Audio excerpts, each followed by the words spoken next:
My parents told me my dreams didn't matter because my brother needed them more. That was the sentence that split my life in two.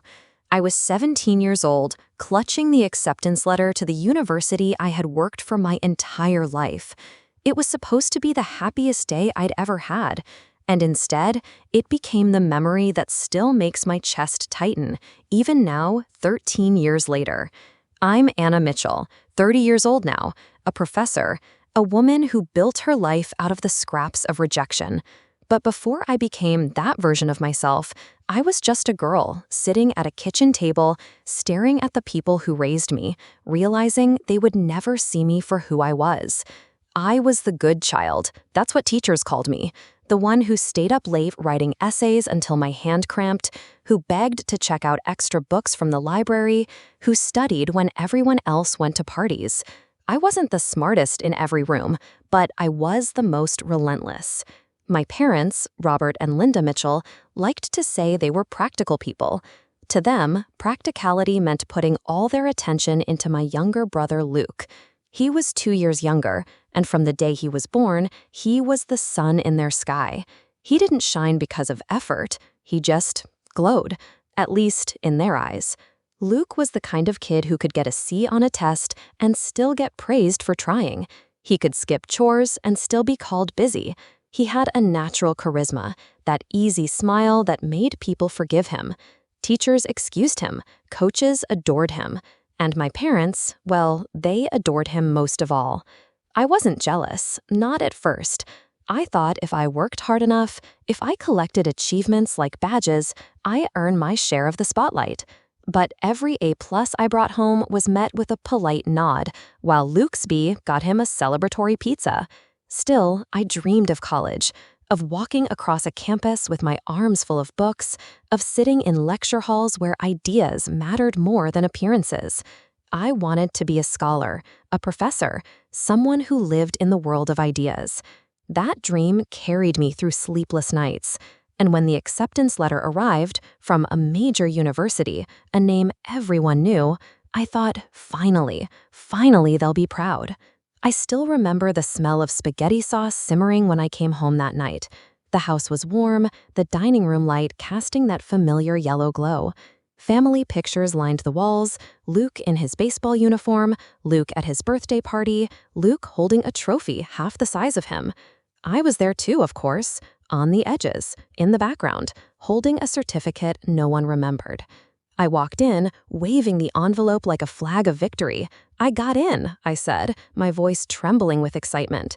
"They accepted me. I'm going to college." For a second, just one, I thought I saw pride flicker across their faces. But then my father's jaw tightened. My mother's smile faltered. "Anna," my dad began, folding his hands on the table, "we need to talk about that." My stomach dropped. Talk about what? This is everything I've worked for. My mom reached for my hand, her voice soft but firm. "Sweetheart, we're proud of you. You've always been so hardworking. But the truth is, we can't afford to send both you and Luke to college." The words didn't register. "What do you mean, both of us? I'm the one with the letter. I'm the one who got in." "That's just it," Dad said, his tone sharpening. "You'll be fine. You always are. You'll figure it out. Luke, he needs more support. He's not as strong as you. He needs the chance more." It was like the air left the room. Luke sat at the table, fiddling with his phone, not meeting my eyes. When he finally looked up, he gave a small, almost guilty smile. Or maybe it wasn't guilt. Maybe it was relief. "So, that's it?" I whispered. "You're giving him my future?" "Don't be dramatic," my dad snapped. "You'll get scholarships. You'll manage. You're resourceful. But Luke, he needs the family behind him." My mom squeezed my hand harder, as if that could soften the blow. "He needs it more, Anna, and you're strong enough to handle things on your own." The acceptance letter crumpled slightly in my fist. The paper that had once felt like salvation now felt like a cruel joke. I don't remember leaving the table. I don't remember walking upstairs. I just remember sitting on my bed with the letter in my lap, staring at the black print that spelled out my dream. Tears blurred the words until they swam together. I thought about every late night, every time I'd said no to parties, to dates, to fun, because I believed education mattered. I thought about the part-time jobs I'd worked just to pay for application fees, the mornings I'd walked to school in the snow because Luke needed the car. And now, when it finally mattered, I was disposable. Do you know what it feels like to be told, not just in words, but in action, that you don't matter? That your future is negotiable, but someone else's is sacred? It hollows you out. I pressed the letter against my chest and sobbed until my throat burned. My parents' voices echoed in my mind. "You'll be fine. You'll manage." As if being capable was a curse, as if resilience was an excuse to abandon me. I couldn't face anyone at school. How could I tell my teachers, the ones who had written glowing recommendation letters, that my parents didn't think I was worth the investment?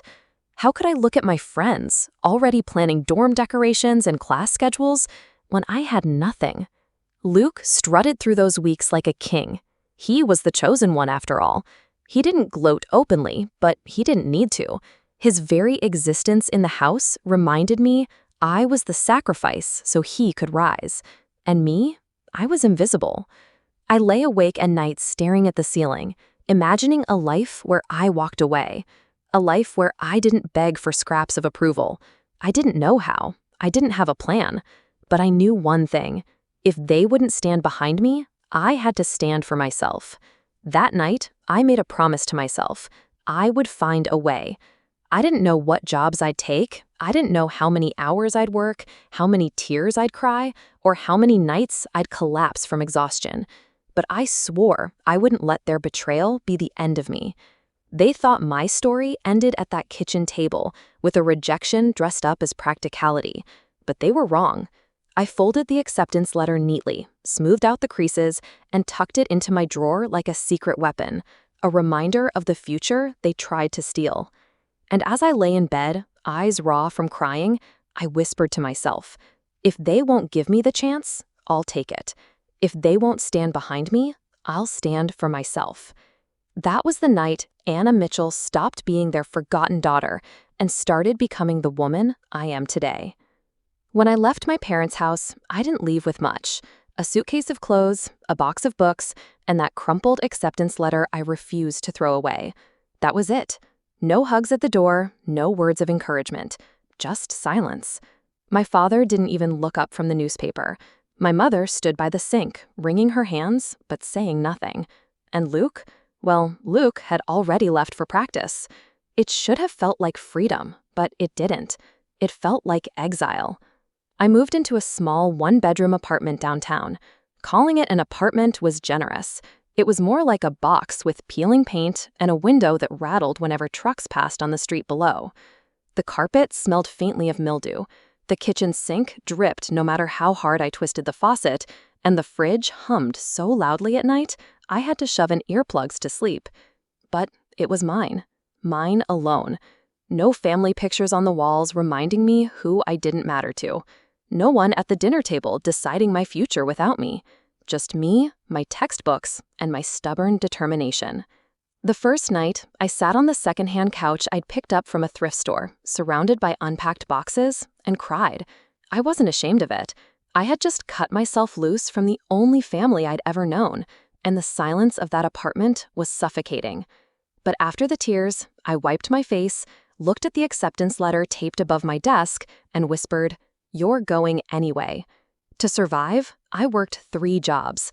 Mornings started at a diner, where the smell of frying bacon clung to my hair no matter how hard I scrubbed. My uniform was stiff with grease, and by noon, my feet throbbed from carrying trays of coffee and pancakes to half-awake customers. Afternoons, I clocked in at a retail store, folding endless piles of clothes while the manager barked about sales quotas. My smile became mechanical. My "can I help you find anything?" more rehearsed than genuine. At night, I tutored high school kids in math and English. That was the job I liked best. Helping them understand something they thought they couldn't lit a small spark in me. Still, by the time I dragged myself home, I was too tired to eat anything more than microwaved ramen before collapsing at my desk to study. Sleep came in fragments. A couple hours before dawn, maybe a nap in between shifts. There were mornings when my alarm rang and I physically couldn't open my eyes. My body screamed at me to stop. But the memory of that kitchen table, my parents' words, Luke's smug little smirk, it shoved me upright every time. College was nothing like I imagined. I had dreamed of lecture halls buzzing with ideas, of late-night debates with classmates, of belonging to something bigger than myself. Instead, I felt like an outsider from day one. Everyone around me seemed to have parents helping them move in, families paying their tuition, support systems cheering them on. I had no one, just bills piling on my desk and the crushing weight of knowing I couldn't afford to fail. When classmates asked, "So, what do your parents do?" I smiled thinly and changed the subject. I couldn't bear to explain that my parents had chosen my brother over me, that they thought my dreams were disposable. There were nights I locked myself in the tiny bathroom of my apartment and cried quietly so my neighbors wouldn't hear. Nights I questioned if it was worth it. All this sacrifice, all this exhaustion. Maybe my parents had been right. Maybe Luke really did deserve it more. But then I'd see the acceptance letter taped to the wall. I'd think about how close they came to taking this away from me, and the tears would dry. It wasn't all lonely. Somewhere along the way, the universe put people in my path. Professor Harding was the first. He was in his 60s, a wiry man with sharp glasses and sharper words. He taught literature, and he had this way of cutting through excuses like a blade. One afternoon, he pulled me aside after class. "Mitchell," he said, peering at me over his glasses, "you're the smartest person in this room, but you look like you're about to collapse. What's your excuse?" I stammered something about work, about needing money. He sighed. "Then let me give you some advice. Intelligence is wasted without endurance. If you want to survive this world, you don't just need brains. You need grit. Do you have grit?" I swallowed hard and nodded. "Yes." "Good," he said. "Then prove it." That became my mantra. Prove it. Every time exhaustion threatened to swallow me, I remembered his voice. And then there was Sarah. She was in my statistics class, always cheerful, always with a messy bun and coffee in hand. One night, after I nearly fell asleep during a group project, she nudged me and said, "You look like you haven't slept in a week. Want to talk about it?" For some reason, I did.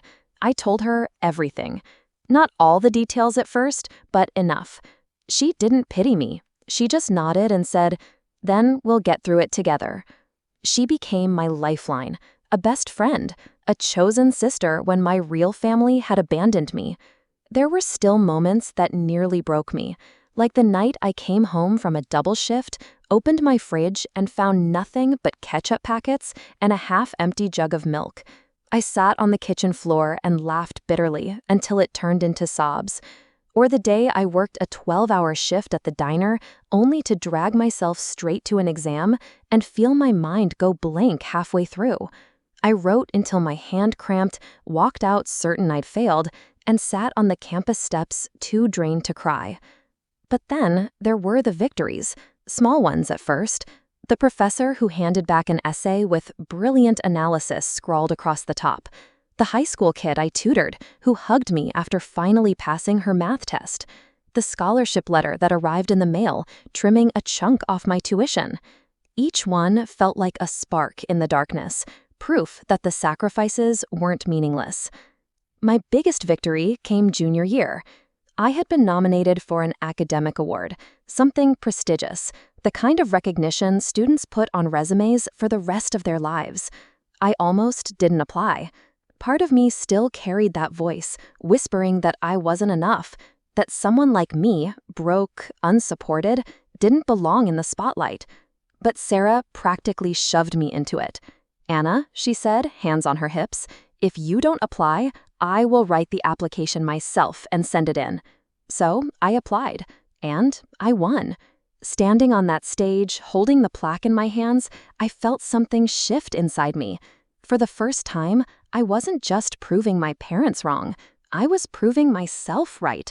I wasn't invisible. I wasn't disposable. I was someone worth recognizing. I caught Professor Harding's eye in the crowd, and he gave me the smallest nod, as if to say, You proved it. By the time I neared graduation, I was different. I wasn't the humiliated 17-year-old sobbing over an acceptance letter anymore. I was a woman who had survived 3 jobs, endless exhaustion, and the loneliness of independence. My wardrobe had changed too. No more worn-out jeans and ramen-stained sweatshirts. I wore blouses, tailored pants, even blazers when I could afford them. I walked into classrooms with my shoulders back, ready to speak, ready to lead. People began to look to me for answers. In group projects, in study sessions, in tutoring, I had become someone others leaned on. And with each step, I grew more certain I was building a life no one could take from me. The day I graduated, I walked across the stage alone. My parents weren't there, Luke wasn't there, but Sarah was in the front row, cheering so loudly it echoed through the auditorium. And when they called my name, I held my diploma high and smiled for the first time in years without feeling like an imposter. I thought the pain of betrayal would vanish that day. It didn't. Scars don't just disappear. But as I walked off that stage, I felt a power I had never known. I had done it without them. After graduation, doors began to open. Grad school, teaching opportunities. Slowly, step by step, I built my academic career until one day I stood at the front of a lecture hall not as a student, but as a professor. I had made it, and for a while, I believed the past was behind me, that I had outrun the girl crying in her childhood bedroom. But fate has a way of circling back, of putting the very ghosts you think you've escaped right in front of you again. I didn't know it then. I couldn't have guessed. But the day was coming when I'd walk into my classroom and see a face from the past sitting in the front row. A face that would drag every buried memory back to the surface. Luke Mitchell, my brother. I thought I had left my family in the past, but fate had a way of bringing the past straight into my classroom. If you had walked into my life just a few months before that day, you would have thought I had it all figured out. I was Professor Mitchell now. My name was on the door of my office, etched into a little brass plate that still made me smile every time I saw it. The office itself was nothing fancy.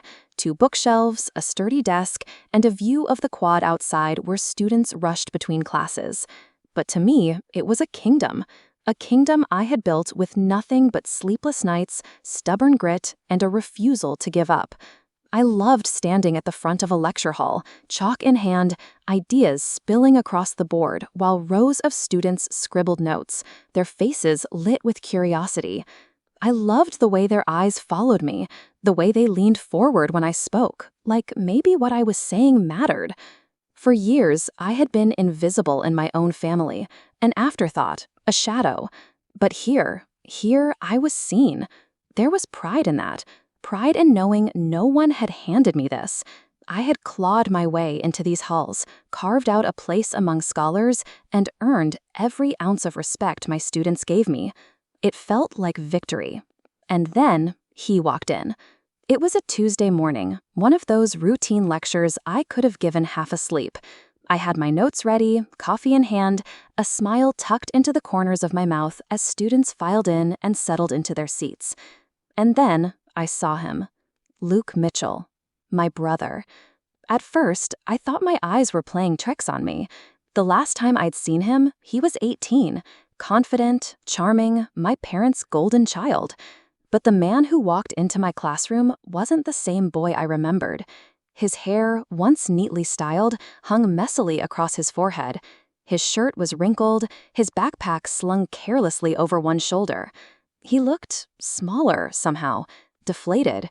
His eyes, those blue eyes my parents used to say were so bright with promise, darted nervously around the room until they landed on me, and froze. For a moment, time stopped. I gripped the podium so tightly my knuckles whitened. Every buried memory, every sting of betrayal came rushing back all at once. The kitchen table, my father's voice, "We can't support both of you. He needs it more." My mother's silence. Luke's smug little half-smile as I fought back tears.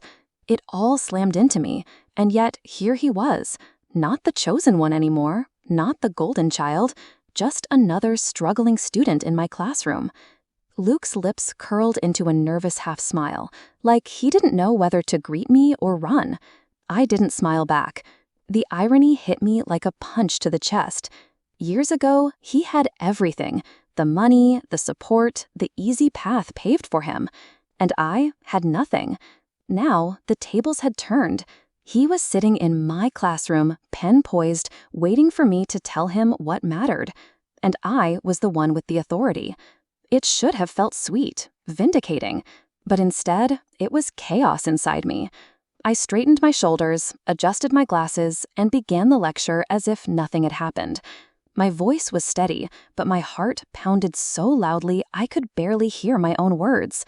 Every time I glanced toward him, there he was, slouched in the second row, eyes fixed on me, fidgeting with his pen. I wanted to stare him down, to burn holes into him with my authority. But I also wanted to look away, to not give him the satisfaction of knowing he still had power to rattle me. The students around him scribbled notes, oblivious to the storm brewing between us. To them, this was just another Tuesday.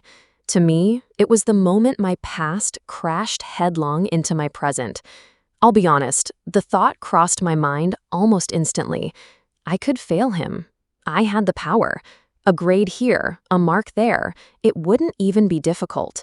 One bad exam, one failed paper, and I could shatter him the way he once stood by and let our parents shatter me. The temptation burned. But then another thought crept in. I wasn't just Anna, the discarded daughter anymore. I was Professor Mitchell, a teacher, a mentor, someone students trusted to guide them, not destroy them. Was I willing to throw that away just to hurt him? I gripped the chalk harder, my handwriting turning jagged on the board. I didn't answer the question, not then. I just buried it, shoving it down under the pretense of professionalism, and finished the lecture. But when class ended and the students shuffled out, Luke didn't leave. He stayed, waiting. I packed my notes slowly, hoping he'd take the hint and go. But when I finally looked up, he was still there, standing by the desk, shifting from foot to foot, like a boy waiting outside the principal's office. "Anna," he said at last, voice soft, uncertain. Hearing my name from his lips after so many years sent a chill down my spine. "I didn't know you were here," he added. I raised an eyebrow. "Teaching? Building a life? Surviving without the silver platter you were handed?" His jaw tightened. "I didn't mean it like that. I didn't expect." "Didn't expect me to succeed?" I cut in. "Didn't expect me to be standing here, in charge of your grade, after everything?" He winced. "Look, I know what happened back then was unfair." "Unfair?" I snapped, my voice rising. "Unfair is when someone cuts in line at the grocery store. What happened to me was betrayal. By my parents, by you." His shoulders sagged. "I didn't ask them to choose me. That wasn't my fault." I laughed bitterly. "You didn't ask, but you didn't say no either. You didn't stand up for me. You sat there, letting them take everything I'd worked for, and you smirked while I cried. Don't tell me you were innocent." He looked down at the floor, ashamed. For once, the arrogance was gone. All that remained was a man stripped of the pedestal he'd lived on for too long. "My life hasn't exactly gone the way they planned," he said quietly. "The business failed. Mom and Dad can't help me anymore. I'm trying to start over." I crossed my arms. "And what? You thought you'd just stroll into my classroom and I'd save you? Like I was still the sister you could lean on while you got everything handed to you?" His eyes met mine, desperate. "I don't expect anything from you. I don't know where else to go." For a moment, neither of us spoke. The silence stretched, heavy with years of resentment, regret, and unspoken words. I looked at him, really looked. The golden boy was gone. In his place was someone tired, humbled, afraid. For the first time, he was the one on the outside, and I was the one with the power to decide his fate. To the audience, I confess, I didn't know what to do. Part of me wanted to slam the door in his face, to let him taste the humiliation I'd carried for over a decade. Another part, quieter but persistent, reminded me that I wasn't my parents. I had built my life on resilience, on proving myself. Was revenge really what I wanted? I met his gaze one last time, my voice cold but steady. For the first time, Luke, you need me more than I ever needed you. And I have to decide, will I be my parents' daughter, or will I be my own? I didn't sleep that night. I lay in bed staring at the ceiling, the glow of the streetlight cutting sharp lines across my walls. Every time I closed my eyes, I saw Luke's face, the awkward half-smile, the shame in his eyes, the way his voice cracked when he said he had nowhere else to go. Part of me wanted to scream, to finally unleash all the words I'd swallowed for years. You took my future. You lived off my sacrifice. You ruined me. But another part of me, the part that had clawed its way up through every late night shift and exam, whispered, "What kind of professor do you want to be?" I tossed, turned, got up, made tea, sat at my desk, and stared at the stack of papers I needed to grade. I couldn't focus. My mind replayed that night in the kitchen when my parents told me they were investing in Luke's future, not mine. The weight of the betrayal still pressed heavy against my chest. But here I was, decades later, with the power to do the exact same thing to him. And the question that kept circling, haunting me, was, would that make me any different from them? By dawn, I knew what I had to do. I wasn't going to let my parents' betrayal dictate my legacy. Every story carries a lesson. Hit subscribe and never miss the next one. I asked Luke to come to my office after class the next day. When he walked in, he looked smaller than I remembered, shoulders slumped, backpack dangling, like a boy carrying too much weight for the first time in his life. He sat down across from me, hands twisting nervously in his lap. For a long moment, I didn't speak. I just let the silence stretch, my eyes fixed on him. Let him sweat. Finally, he cleared his throat. "Thank you for meeting me." I leaned back in my chair. "You're not my brother in this room, Luke. You're my student. And students who want my time have to earn it. So go ahead. Say what you came to say." He swallowed hard. I know I don't deserve much from you. Maybe nothing. But I need you to know I regret how things turned out." I raised an eyebrow. "How things turned out? That's how you're going to phrase it?" He winced. "Okay, fine. I regret what happened to you. I regret that Mom and Dad chose me. I regret that I didn't speak up when they said you'd be fine on your own. I was 18 and selfish. I liked being the favorite, and I didn't realize until it was too late what it cost you." My chest tightened, but my voice stayed steady. What it cost me? Luke, it cost me everything. My parents' support, my place at that table, my dignity. Do you know what it feels like to have your own family look you in the eyes and tell you your dreams don't matter, that you don't matter? His eyes glistened, but I didn't let him off the hook. "You benefited from my pain," I continued. "Whether you asked for it or not, you sat comfortably in the seat that was stolen from me, and you never once reached out. Not a letter, not a call, not even an apology. Just silence." Luke's voice cracked. I didn't know how. I thought if I pretended everything was fine, it would be, but it wasn't. And now I'm paying for it. He dropped his gaze to the floor. "I'm broke, Anna. Mom and Dad can't help me anymore. They don't even answer my calls half the time. Everything they built around me, it collapsed, and I don't know who I am without it." I let his words hang in the air. A younger version of me would have clung to them, desperate for validation. But 30-year-old me, Professor Mitchell, wasn't that girl anymore. I leaned forward, my voice low but firm. "Luke, I need you to understand something. My life, my degree, my career, this office, none of it came from you or Mom or Dad. I built this out of nothing, out of rejection, out of exhaustion, out of nights where I wanted to quit but didn't. You didn't create me. They didn't create me. I created me. He looked up, startled. And because of that, I said, I refuse to waste what I've built on revenge. I will not become them. I will not take pleasure in watching someone else's dream burn, even yours. His lips parted, like he couldn't believe what he was hearing. You're my student now, I continued. That means you get the same treatment as everyone else in this class. No special favors, no shortcuts. If you want to pass, you'll work. If you fail, it'll be because of your effort, not because of my bitterness.